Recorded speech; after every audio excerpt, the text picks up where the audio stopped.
आज Doubtnut app download करें। Doubtnut पर अपने सभी गणित, रसायन विज्ञान, भौतिक विज्ञान और जीव विज्ञान के डाउट्स का करो सफाया। बस प्रश्न की फोटो खींचो, एक ही प्रश्न को क्रॉप करो और तुरंत वीडियो सोल्यूशन पाओ। अभी डाउनलोड करें। प्रश्न है, कौन सी करणी सबसे बड़ी है? दिया हुआ है घनमूल 4, करणी के अंदर 5 जिसकी करणी घात है 4, या वर्गमूल 3। ठीक है, हमें बताना इन तीनों में से सबसे बड़ी करणी कौन सी है। तो कभी भी अगर करणी कौन सी बड़ी है या कौन सी छोटी है, अर्थात जब करणियों की तुलना करनी होती है तो जो करणी घातें होती हैं वो समान होनी चाहिए। लेकिन यहाँ पर क्या है, इसकी करणी घात 3 है, इसकी करणी घात 4 है और यहाँ पे कुछ नहीं दिया अर्थात 2 है। तो यहाँ पे करणी घातें तीनों क्या है, अलग अलग है। तो अभी हम यहाँ पे इसको नहीं बता सकते कि किसकी करणी घात छोटी है, मतलब कौन सी करणी छोटी है या बड़ी है। तो हम क्या करते हैं, इन तीनों करणियों की करणी घातों का लसा ले लेते हैं। तो उससे क्या होगा, हम इन तीनों करणियों की करणी घातों को हम समान बना देंगे। तो हम लसा ले लेते हैं किसका,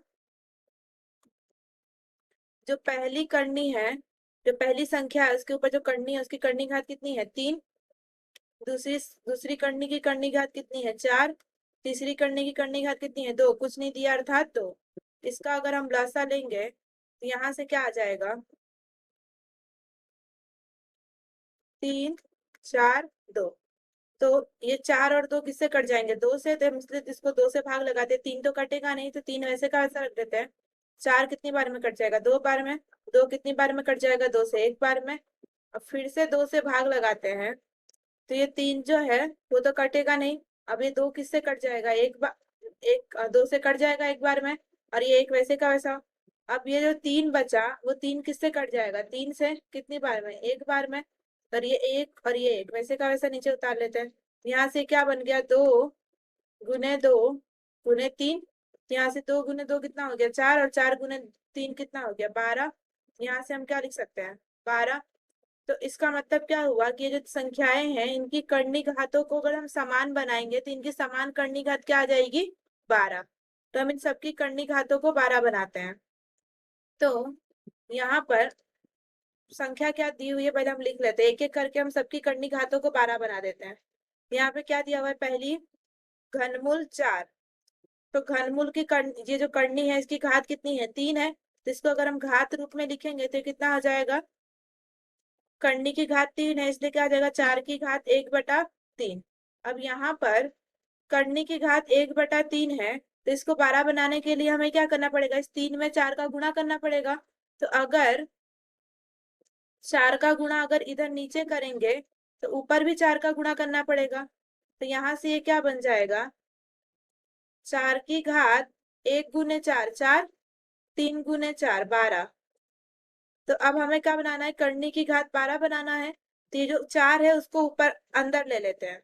यहाँ से क्या आ जाएगा, 4 की घात 4 और उसकी घात में 1/12।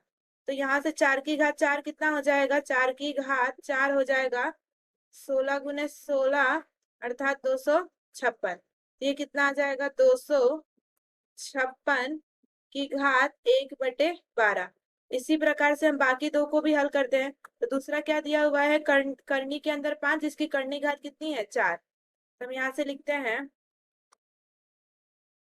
करनी के अंदर 5 जिसकी करनी घात है 4। तो इसको भी अगर घात रूप में लिखेंगे तो करनी की घात कितनी है, 4। तो यहाँ से कितना आ जाएगा, 1/4। अब इस करनी घात को हमें क्या बनाना है, 12 बनाना है। तो कितने का गुणा करना पड़ेगा, 3 का। तो अगर 3 का गुणा नीचे करेंगे तो ऊपर भी करना पड़ेगा। तो यहाँ से ये क्या आ जाएगा, 5 की घात 1 गुने 3 3 और 4 गुने 3 12। तो यहाँ से हमें घात 1/12 बनाना है। तो ये जो 3 है उसको अंदर ले लेते हैं, तो क्या आ जाएगा, 5 की घात 3 और उसकी घात कितनी हो जाएगी, 1/12। तो 5 की घात 3 कितना होता है, 125। इस पूरे की घात 1/12।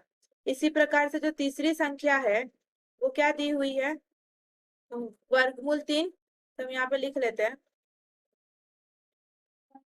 वर्गमूल 3। तो वर्गमूल 3 को क्या लिख सकते हैं, 3 की घात कुछ नहीं दिया अर्थात करनी घात कितनी है, 2। यहाँ से क्या आ जाएगा, 1/2। अब इसको क्या बनाना है हमें, 12 बनाना है। तो उसके लिए क्या करना पड़ेगा, 6 का गुणा करना पड़ेगा। तो 6 का गुणा इधर और 6 का गुणा इधर। तो यहाँ से ये क्या हो जाएगा, 3 की घात 1 गुने 6 6 और 2 गुने 6 12। यहाँ से क्या आ जाएगा 3 की घात 6 और इस पूरे की घात 1/12। ये 6 अंदर चला गया तो यहाँ पे 1 बचा।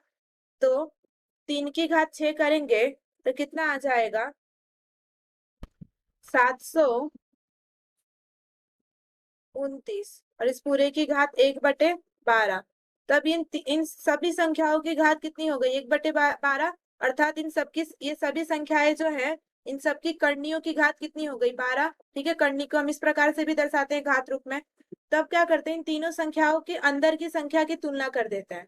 तो यहाँ पर 729 सबसे बड़ा है, फिर 256 और फिर 125। तो हम यहाँ पे क्या लिख सकते हैं, यहाँ 729 बड़ा है 256 से और 256 बड़ा है 125 से। इसीलिए ये 729 किसके रिस्पेक्ट में आ रहा था, इसके वर्गमूल 3 के रिस्पेक्ट में। तो वर्गमूल 3 सबसे बड़ा होगा और 256 किसके रिस्पेक्ट में आ रहा था, घनमूल 4 के रिस्पेक्ट में। तो घनमूल 4 के रिस्पेक्ट में वर्गमूल 3 बड़ा होगा और ये घनमूल 4 किसके रिस्पेक्ट में बड़ा होगा, 125 किसके रिस्पेक्ट में आ रहा था, यहाँ पर करणी के अंदर 5 और करणी की घात कितनी थी 4। ठीक है, तो यहाँ पर सबसे बड़ी संख्या क्या हो गई वर्गमूल 3। तो हम यहाँ से क्या लिख सकते हैं, अतः वर्गमूल 3 सबसे बड़ी करणी है। ये हो गया हमारा उत्तर। कक्षा 6वीं से 12वीं से लेकर नीट, IIT, JEE वो एडवांस के लेवल तक 1 करोड़ से ज्यादा छात्रों का भरोसा। आज ही डाउनलोड करें डाउटनेट ऐप या व्हाट्सएप करें अपने सारे डाउट्स 8400 400 400 पर।